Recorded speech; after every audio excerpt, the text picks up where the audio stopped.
Bismillahirrahmanirrahim. Baik, di sini saya ingin mempresentasikan atau menjelaskan mengenai rencana pelaksanaan pembelajaran atau RPP yang telah saya buat. Di sini saya mengambil kelas 4 pada semester 1 dengan tema 1 yaitu indahnya kebersamaan dan subtema 1 keberagaman budaya bangsaku pada pembelajaran IPS. Di sini pada bagian A, kompetensi inti terdapat 4 bagian, yaitu yang pertama, menerima, menjalankan, dan menghargai ajaran agama yang dianutnya.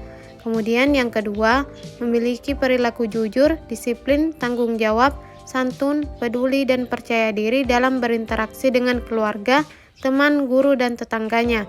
Kemudian yang ketiga, memahami pengetahuan faktual dengan cara mengamati atau mendengar, melihat, membaca, dan menanya berdasarkan rasa ingin tahu tentang dirinya, makhluk ciptaan Tuhan dan kegiatannya, dan benda-benda yang dijumpainya di rumah, sekolah, dan tempat bermain. Kemudian yang terakhir, bagian 4, menyajikan pengetahuan faktual dalam bahasa yang jelas, sistematis, dan logis, dalam karya yang estetis, dalam gerakan yang mencerminkan anak sehat, dan dalam tindakan yang mencerminkan perilaku anak beriman dan berakhlak mulia. Baik, lanjut pada bagian B, yaitu kompetensi dasar atau KD dan indikator pada pembelajaran IPS, di mana kompetensi dasarnya yang pertama 3.2 yaitu memahami keragaman sosial, ekonomi, budaya, etnis, dan agama di provinsi setempat sebagai identitas bangsa Indonesia. Kemudian indikatornya 3.2.1 yaitu mengidentifikasi keragaman budaya, etnis, dan agama dari teman-teman di kelas sebagai identitas bangsa Indonesia.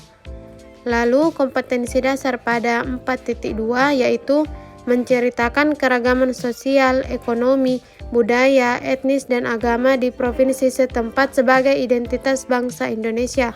Lalu indikatornya 4.2.1 yaitu mengomunikasikan secara lisan dan tulisan keragaman budaya, etnis, dan agama dari teman-teman di kelas sebagai identitas bangsa Indonesia. Kemudian pada bagian C yaitu tujuan pembelajaran.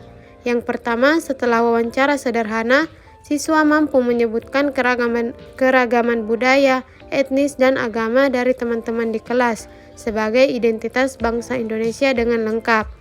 Lalu yang kedua, setelah diskusi, siswa mampu mengomunikasikan keragaman budaya, etnis, dan agama teman di kelas sebagai identitas bangsa Indonesia secara lisan dan tulisan dengan sistematis. Nah, adapun karakter siswa yang diharapkan pada pembelajaran IPS ini yaitu religius, toleransi, rasa ingin tahu, semangat kebangsaan, cinta tanah air, bersahabat atau komunikatif, dan cinta damai. Baik, pada bagian D yaitu kegiatan pembelajaran. Nah, kegiatan yang pertama yaitu pendahuluan dengan alokasi waktu 10 menit. Pada deskripsi kegiatannya ada 4, yaitu yang pertama, guru memberikan salam dan mengajak semua siswa berdoa menurut agama dan keyakinan masing-masing. Lalu, yang kedua, guru mengecek kesiapan diri dengan mengisi lembar kehadiran dan memeriksa kerapihan pakaian, posisi, dan tempat duduk disesuaikan dengan kegiatan pembelajaran. Yang ketiga, menginformasikan tema yang akan dibelajarkan, yaitu tentang indahnya kebersamaan. Dan yang terakhir, guru menyampaikan tahapan kegiatan yang meliputi kegiatan mengamati, menanya, mengeksplorasi, mengomunikasikan, dan menyimpulkan. Lalu pada kegiatan inti, dengan alokasi waktunya 150 menit. Yang pertama, sebelum memulai pembelajaran, guru menempelkan gambar seorang anak Bali yang memakai baju tradisional. Nah, di belakang anak ada rumah tradisional Bali. Kegiatan ini diharapkan siswa mampu mengamati gambar tersebut. Lalu yang kedua, siswa diajak berdiskusi tentang keragaman budaya Indonesia. Lalu guru mengajukan pertanyaan pembuka misalnya, siapa di antara kalian yang berasal dari suku Sunda, suku Jawa, suku Minang, dan seterusnya. Lalu yang ketiga, siswa secara berpasangan diminta untuk saling menginformasikan tentang asal suku mereka kepada teman di sebelahnya. Lalu yang keempat, siswa kemudian dibagi menjadi beberapa kelompok kecil yang terdiri dari 3-4 siswa dalam setiap kelompok. Lalu siswa bisa diminta untuk menghitung 1-4 secara berurutan. Nah, setiap siswa kemudian diminta untuk membentuk kelompok berdasarkan nomor urut yang sama. Kemudian guru memberikan penguatan tentang pentingnya sikap saling menghargai dalam keragaman budaya, suku, dan agama, serta menjadikan keragaman tersebut sebagai identitas bangsa Indonesia. Lalu siswa menjawab pertanyaan dan mengisi tabel tentang sikap saling menghargai yang terdapat di buku secara mandiri.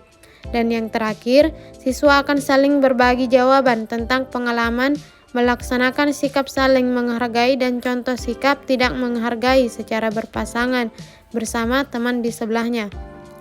Lalu kegiatan terakhir yaitu kegiatan penutup dengan alokasi waktunya 15 menit. Yang pertama, bersama-sama siswa membuat kesimpulan atau rangkuman hasil belajar selama sehari. Lalu bertanya jawab tentang materi yang telah dipelajari. Gunanya untuk mengetahui hasil ketercapaian materi. Kemudian, guru memberi kesempatan kepada siswa untuk menyampaikan pendapatnya tentang pembelajaran yang telah diikuti. Lalu melakukan penilaian hasil belajar dan mengajak semua siswa berdoa menurut agama dan keyakinan masing-masing. Ini gunanya untuk mengakhiri kegiatan pembelajaran. Baik, saya lanjut pada bagian E, yaitu sumber dan media pembelajaran. Di sini teman-teman bisa melihatnya mengenai buku pedoman guru tema dan buku siswa tema, serta teman-teman di sekolah sebagai narasumber kegiatan wawancara.